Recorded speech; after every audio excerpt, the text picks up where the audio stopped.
नमस्कार. नोकर भरती या यूट्यूब चॅनलमध्ये आपल्या सगळ्यांचं स्वागत आहे. महाराष्ट्र राज्य उत्पादन शुल्क महाराष्ट्र शासन यांच्या अंतर्गत सरळ सेवा भरती 2023 अंतर्गत विविध पदांसाठीची भरतीची जाहिरात देऊन परीक्षा घेण्यात आलेल्या होत्या. या परीक्षेचा निकाल जो आहे तो अजून अद्याप सुद्धा जाहीर करण्यात आलेला नाही आहे. याबाबतची महत्त्वाची अपडेट राज्य उत्पादन शुल्क विभागाकडून जाहीर करण्यात आलेली आहे. विस्तारित माहिती पाहूयात आजच्या या व्हिडिओमध्ये. पाहू शकता, जे अधिकृत प्रसिद्धीपत्रक जाहिरात प्रसिद्धीपत्रक जारी करण्यात आलेलं आहे.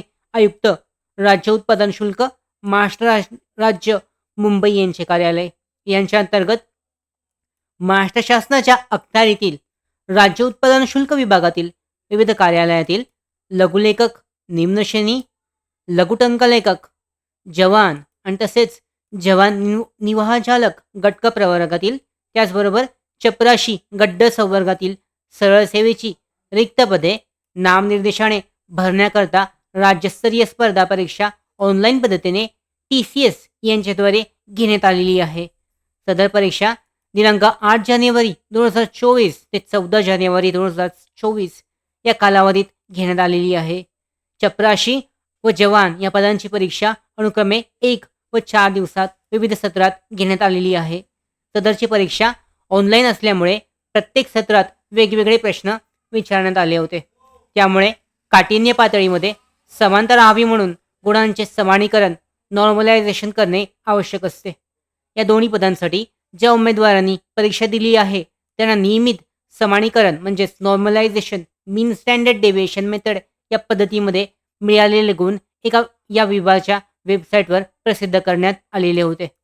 मीन स्टँडर्ड डेव्हिएशन मेथड याबाबतची सविस्तर माहिती फॉर्म्युला विभागाच्या संकेतस्थळावर उपलब्ध आहे, चेक केला जाऊ शकतो.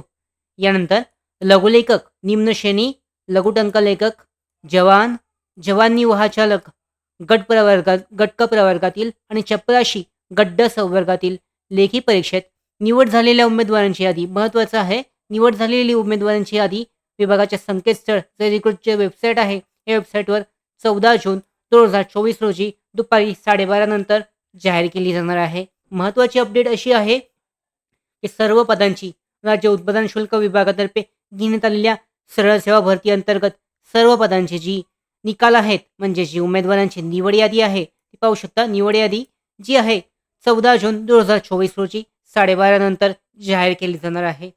तरी या प्रसिद्धीपत्रकाद्वारे चपराशी आणि जवान या पदांसाठी लेखी परीक्षा दिलेल्या उमेदवारांना अवगत करण्यात येते की त्यांची लेखी परीक्षा एकापेक्षा जास्त सत्रात घेण्यात आली असल्याने मीन स्टँडर्ड डेव्हिएशन मेथड या पद्धतीचा अवलंब करून गुणांची समानीकरणांती म्हणजेच नॉर्मलायझेशन नंतर त्यांची निवड गुणवत्तेनुसार पुढील प्रक्रियेसाठी केली जाणार आहे.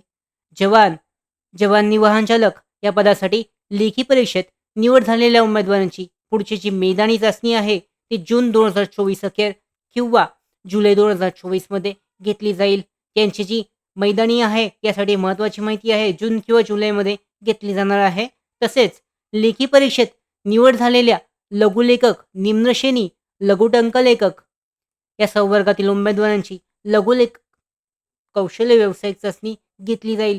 त्याबाबत सुद्धा ठिकाण, तारीख आणि वेळ पुढे कळवण्यात येईल. अधिकृत वेबसाईट आहे या वेबसाईटवर जाहीर केलं जाईल. त्याचबरोबर त्याची माहिती उमेदवारांना त्यांच्या मेल आयडीवर किंवा मोबाईलवर SMS पाठवून जाहीर केली जाईल. अशा पद्धतीने महत्त्वाची माहिती अशी आहे की 14 जून 2024 रोजी राज्य उत्पादन शुल्क विभागाच्या ज्या निकाल आहे तो निकाल म्हणजेच निवड याद्या जाहीर केले जाणार आहेत. त्याचबरोबर जी जवान निवाह चालक ही पदे आहेत यांची मैदानी जून किंवा जुलैमध्ये घेतली जाईल. त्यानंतर लघुटंकलेखक, लघुलेखक या पदांची जी कौशल्य चाचणी आहे स्किल टेस्ट ती सुद्धा लवकरच घेतली जाईल. अशा पद्धतीने महत्त्वाची अपडेट चेक केली जाऊ शकते राज्य उत्पादन शुल्क विभागासाठीच्या सरळ सेवा भरती 2023 साठीची. त्याचबरोबर आमच्या महत्त्वाच्या भरती updates, study material, online test series, police भरती प्रॅक्टिस टेस्ट आणि अधिक माहितीसाठी नोकर भरतीच्या यूट्यूब चॅनलला सबस्क्राईब करा. धन्यवाद.